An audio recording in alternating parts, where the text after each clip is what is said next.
En Algérie, les autorités accordent depuis des années une importance croissante au développement d'une industrie pharmaceutique. Plusieurs laboratoires se sont lancés dans cette voie qui vise à assurer une indépendance vis-à-vis des marchés internationaux. Aujourd'hui, l'Algérie est devenue leader africain en matière de production d'insuline et commence à exporter sur le continent. Laure de Matos, Emeline Lescuyer, et c'est le choix du JTA. C'est courant 2024 que l'Algérie est devenue autosuffisante dans la fabrication de l'insuline en full process, c'est-à-dire depuis la matière première jusqu'au produit fini.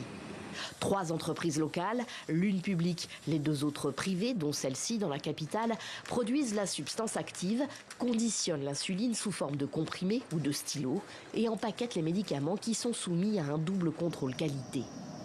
Un tournant et une bouffée d'oxygène pour les malades du diabète qui seraient, selon les chiffres officiels, 4,7 millions en Algérie et qui pourraient atteindre les quelques 8 millions d'ici 2050, d'après les estimations de la Fédération internationale du diabète.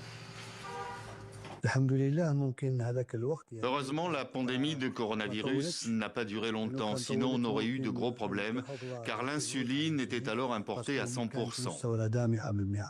Aujourd'hui, tous les médicaments sont disponibles et fabriqués en Algérie, qu'il s'agisse des comprimés, de l'insuline, des bandelettes de glycémie.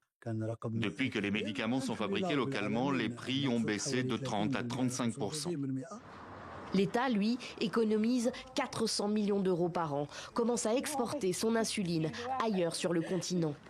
Les malades algériens, eux, se sont tout à fait adaptés à ces nouveaux médicaments 100% algériens.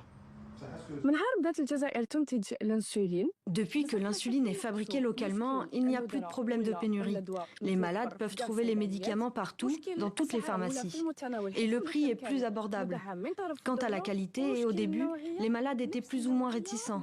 Mais lorsqu'ils ont essayé le produit, ils l'ont adopté.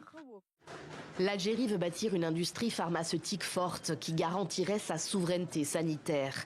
Elle développe aussi des traitements pour d'autres maladies chroniques, comme certains cancers. En 2025, sa production pharmaceutique couvrait plus de 80% des besoins nationaux en médicaments, contre environ 60% il y a 5 ans.